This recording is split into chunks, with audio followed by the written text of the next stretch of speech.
From Paige's disappearance to Mary's possible connection to Pastor Rob, and to Sheldon's decision to share more about his life. Well, are you writing your memoir or a fantasy novel? Let's see what burning questions we have left after the finale of Young Sheldon. What happened to Paige? This is certainly the biggest mystery of all. Ever since this child prodigy appeared in Young Sheldon, fans have started questioning one and the same thing. Why did Sheldon never talk about her in The Big Bang Theory?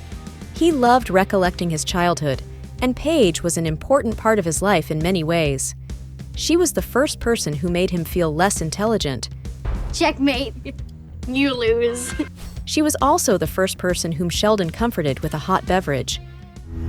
That would be nice. Besides, Paige was Missy's friend and even ran away from home with her. I'm only 13. I stole my dad's truck and we didn't pay for breakfast at the diner. We just left. She appeared quite a few times throughout Sheldon's childhood. Damn, he even thought that he had a crush on her for a moment. But I have all the symptoms according to both Dr. Sturgis and the editors of Sassy Magazine. Why did he never say anything about Paige? Many fans assumed that the final season would answer that question, but the young lady didn't even appear in it. Guess we'll never know where she is and how she's doing. But Paige isn't the only character who vanished from the show. Where has Veronica gone? Georgie had such a huge crush on her. Veronica even lived with the Coopers for some time and connected with Missy over an ice cream. You probably hate us a lot, but you're like Princess Pretty. What's more, she was the reason why Georgie decided to get baptized. Sure, it didn't go as planned. I love you.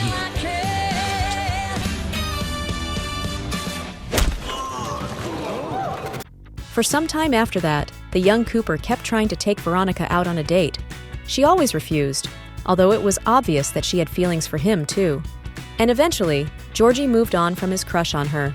At the same moment, Veronica just disappeared, and we never knew what happened. Sheldon only mentioned that she devoted her life to her faith and helping others, so we can simply hope that she was happy with her choice. At least Veronica was mentioned in the final season of the series, unlike another character. Any ties with Pastor Rob? This guy made quite a stir in the series. While George was infatuated with Brenda Sparks, Pastor Rob was the one who got into Mary's head. They were so close that George even suspected that his wife cheated on him. He wasn't too wrong, actually. Although nothing ever happened between them, we all remember Mary's sinful dreams about Pastor Rob. I would like that very much. Yet, after all this drama, he was suddenly gone. He got offered a job in Arkansas, and it was the last time we saw him. We know nothing about Pastor Rob's life from that moment on, and it's unclear if he ever reconnected with Mary. Did he even know that George had passed away? If he did, was he there for her as a friend? Was there any point after George's death when they became more than friends? It's logical to assume that due to all the chemistry between them. But we have no answers to those questions, just like the next one. Did Tam want to move to California? We saw him for the first time in The Big Bang Theory. He visited his old friend to discover that Sheldon was mad at him. Not long enough to erase the sting of betrayal. Eventually, Dr. Cooper explained that Tam had promised to move to California along with him.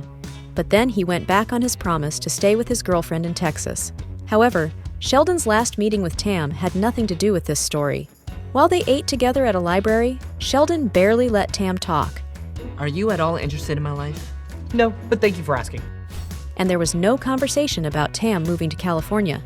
Does it mean that Sheldon remembered that episode incorrectly? He has an eidetic memory, so it's highly unlikely. It's also quite weird since Tam's so-called betrayal later affected Sheldon so much. Share in the comments below what you think about it. Well, when did Sheldon and Georgie's rift begin? These two have never been exactly the best brothers. However, in The Big Bang Theory, their relationship seemed to have been at its lowest. Sheldon didn't even want to invite his older brother to his wedding to Amy. And when he finally asked him about it, Georgie initially refused to come. It turned out that Sheldon had no idea about the difficulties in their family. Ever since he left to study at Caltech, his elder brother got offended that he didn't help him care for everyone. But in the Young Sheldon finale, they still have a normal relationship. There's no sight of this rift coming, and Georgie doesn't seem to mind taking all those responsibilities upon himself. Don't worry, Mom. I'll take care of it. and he never even commented on his younger brother leaving for another state at such a challenging time.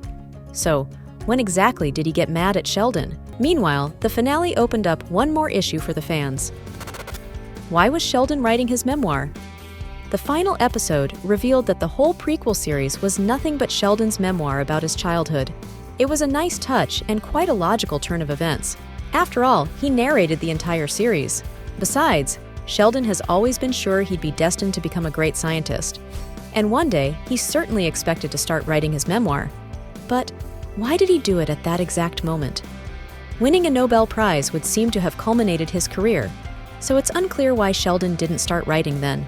For some reason, he waited for years to pass by, and only began his book when he was already a father to 2 kids. Did he become the greatest scientist in the world, with publishers desperate to get their hands on his childhood stories? Looks like it will remain a mystery. In the meantime, it was nice to see Amy teaching him to be a better father. There was also a nod to Penny, which leads us to the next question. What's going on with the rest of the gang? During adult Sheldon and Amy's cameo, we learned quite a few things about them. They are parenting 2 kids, a son, Leonard, and an unnamed daughter. However, only one thing was revealed about their friends from the Big Bang. Sheldon wasn't happy that their daughter became interested in acting lessons. I told you we never should have let Penny babysit. Does it mean that they only kept in touch with Penny? What about Leonard and their kid, or even kids? Since he was never mentioned, some fans even came up with the theory that Dr. Hofstadter had passed away. They also used it to explain why Sheldon named his firstborn child Leonard. However, the writers did not comment on it, and this theory is likely incorrect. After all, we know that Sheldon honored his favorite actor by naming his son. I wanted his name to be Leonard Nimoy Cooper, but Amy wouldn't let me. And just like his best friend, other gang members were also not mentioned. We still don't know if Raj found his significant other, or how Howard and Bernadette are doing with their children. Sure, we get that the cameos were too short to tell the stories about all of them, and we certainly didn't expect a full cast reunion in the Young Sheldon finale. But still, it would be nice to hear at least some insights on everyone else, right? Okay, let's leave it be and move on to the final question. What's next for the Coopers? When it comes to the family members' lives after George's passing, we know very few things. As per Georgie, Mary was a mess, while Missy was a dumb teenager. But how truthful are his words? From The Big Bang Theory, we remember Mary constantly saying bad things about her late husband. Not so wise. He once tried to fight a bobcat for some licorice. And the Young Sheldon finale showed that she was mad at him for dying. But how did these hard feelings turn into a full-fledged aversion? Meanwhile, we have a question about Missy. Although she wasn't as smart as her twin brother, this young lady had a high emotional intelligence. Moreover, Missy was always ready to step up for her family. Remember how she acted when people said bad things about Georgie getting his girlfriend pregnant? Say one more thing about my family and see what happens. Or how she cared for everyone after a tornado destroyed Mima's house? And thank you in advance for doing the laundry and taking out the garbage. But she didn't do anything like it after her dad's passing. Did the tragedy affect Missy so much that it changed her personality? If so, she's not the only one. The Mima we saw in Young Sheldon and in The Big Bang seem to be 2 different people. One is so funny and playful, while the other is very strict. How and why did she change so much? While it all remains a mystery for now, we expect the Georgie and Mandy spin-off to clarify at least some of these things. Do you have answers to any of the questions we've discussed? Let us know in the comments below. And then watch other videos about Young Sheldon on OSSA.